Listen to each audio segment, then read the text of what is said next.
നമസ്കാരം. കർമ്മ ന്യൂസിലേക്ക് സ്വാഗതം.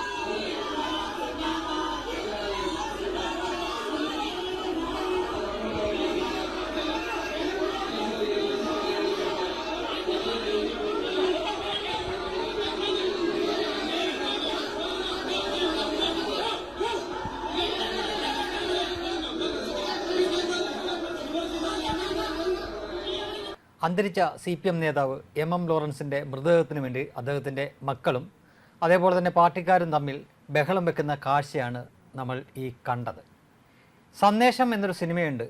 ശ്രീനിവാസൻ തിരക്കഥ എഴുതി സത്യനന്ദിക്കാട് സംവിധാനം ചെയ്ത കാലാതിവർത്തിയായിട്ടുള്ള ഒരു സിനിമയാണ്. ഏത് കാലത്തും അതിലെ ചില കാഴ്ചകൾ ഏത് കാലത്തും നമുക്ക് പെട്ടെന്ന് തന്നെ മനസ്സിലാവുന്ന സംഗതിയാണ്. അതിലും ഇതേപോലെ തന്നെ ഒരു മൃതദേഹത്തിന് വേണ്ടിയിട്ട് പാർട്ടിക്കാരെല്ലാവരും കൂടി അത് ഞങ്ങളുടെ മൃതദേഹമാണ് എന്ന തരത്തിൽ ബഹളം വെക്കുന്ന കാഴ്ച ആ സിനിമ വർഷങ്ങൾ പതിറ്റാണ്ടുകൾക്ക് മുമ്പ് തന്നെ നമുക്ക് കാണിച്ചു തന്നിട്ടുണ്ട്. ഏതാണ്ട് സമാനമായിട്ടുള്ള ഒരു കാഴ്ചയാണ് ഇവിടെ കാണുന്നത്. MM ലോറൻസിൻ്റെ മൃതദേഹം മെഡിക്കൽ കോളേജിന് വിട്ടു നൽകണമത്രേ എന്നാണ് അദ്ദേഹത്തിൻ്റെ 2 മക്കൾ ആവശ്യപ്പെടുന്നത്. പാർട്ടിക്കും അതിനോടാണ് താല്പര്യം എന്നവർ പറയുന്നു. എന്നാൽ ആശാ ലോറൻസ് എന്ന അദ്ദേഹത്തിൻ്റെ മറ്റൊരു മകൾ പറയുന്നത് അദ്ദേഹത്തിന് അങ്ങനെ ഒരു ആഗ്രഹമില്ലായിരുന്നു. അദ്ദേഹത്തിൻ്റെ ആഗ്രഹം പള്ളിയിലെ സെമിത്തേരിയിൽ തന്നെ അദ്ദേഹത്തിനെ അടക്കാൻ വേണ്ടിയിട്ടാണ്. അതിന് ആശാ ലോറൻസ് പറയുന്ന മറ്റു ചില കാര്യങ്ങൾ കൂടെ ഇതിനോട് കൂട്ടി വായിക്കേണ്ടതുണ്ട്. MM ലോറൻസിൻ്റെ അടക്കം, അദ്ദേഹത്തിൻ്റെ വിവാഹം, അദ്ദേഹത്തിൻ്റെ മക്കളുടെ വിവാഹം, അദ്ദേഹത്തിൻ്റെ ബന്ധുക്കളായിട്ടുള്ളവർ മരിച്ചിട്ടുണ്ടെങ്കിൽ അവരുടെയൊക്കെ ചടങ്ങുകളെല്ലാം മതപരമായിട്ട് തന്നെയാണ് നടന്നത്. അദ്ദേഹം കമ്മ്യൂണിസ്റ്റുകാരനായിരുന്നു എങ്കിലും വീട്ടിലെ ചടങ്ങുകളെല്ലാം മതപരമായി തന്നെയാണ് നടന്നിരുന്നത്.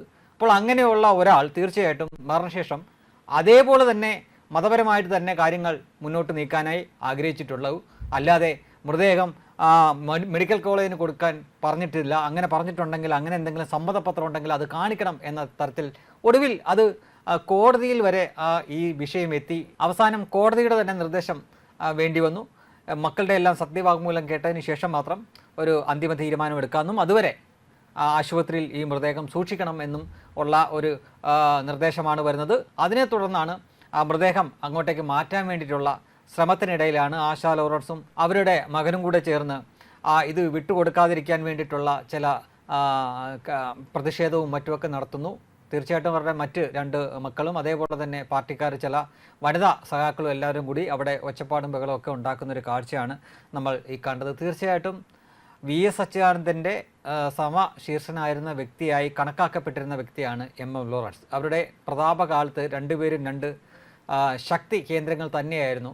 ഒരാൾ ട്രേഡ് യൂണിയൻ മേഖലയിൽ, അതായത് സംഘടനാ പ്രവർത്തനത്തിൽ മുടിചൂടാവന്നനായി നിന്ന വ്യക്തിയാണ്, അത് ഈ MM ലോറൻസ് ആണ്. മറ്റേയാൾ പാർട്ടിയുടെ തലപ്പത്തിരുന്ന വ്യക്തിയാണ്, അത് VS അച്യുതാനന്ദനാണ്. തീർച്ചയായിട്ടും 2 വൻ ശക്തികളായിട്ട് പാർട്ടിയെ നയിച്ചുകൊണ്ടിരുന്ന 2 കരുത്തുറ്റ നേതാക്കൾ തന്നെയായിരുന്നു. അതിൽ ഒരാളുടെ മൃതദേഹത്തിനാണ് ഇപ്പോൾ നമ്മൾ കണ്ടിരിക്കുന്ന ഈ അവസ്ഥ വന്നിരിക്കുന്നത് എന്നാണ് ഇതിനകത്ത് ഏറ്റവും വലിയ വിചിത്രമായിട്ടുള്ള കാര്യം. മക്കൾ തമ്മിൽ, അതായത് എല്ലാ മക്കളും തമ്മിൽ ഒരു സമവായ ഐക്യമൊന്നുമില്ല, ഒരു ഏക അഭിപ്രായത്തിലേക്ക് എത്തിയില്ല. പലർക്കും പല അഭിപ്രായമാണ്. ചിലർക്ക് ഈ മൃതദേഹം മെഡിക്കൽ കോളേജിന് വിട്ടുകൊടുക്കാനാണ് താല്പര്യം. എന്നാൽ ആശാ ലോറൻസും അവരുടെ മകനും പറയുന്നത് തീർച്ചയായിട്ടും പള്ളിയിൽ, സെമിത്തേരിയിൽ മത ആചാരത്തോടു കൂടി തന്നെ അടക്കണം. അങ്ങനെയാണ് അമ്മയും അടക്കിയത്. മക്കളുടെ വിവാഹമെല്ലാം അദ്ദേഹത്തിൻ്റെ, അതായത് MM ലോറൻസിൻ്റെ വിവാഹമടക്കം മതപരമായിട്ട് തന്നെ പള്ളിയിൽ വെച്ചാണ് നടന്നത്. അതിനാൽ അദ്ദേഹത്തിൻ്റെ സംസ്കാരവും, മൃതദേഹത്തിൻ്റെ സംസ്കാരവും ആ രീതിയിൽ തന്നെ നടത്തണം എന്ന തരത്തിൽ അവർ പിടിവാശി കാണിക്കുന്നു.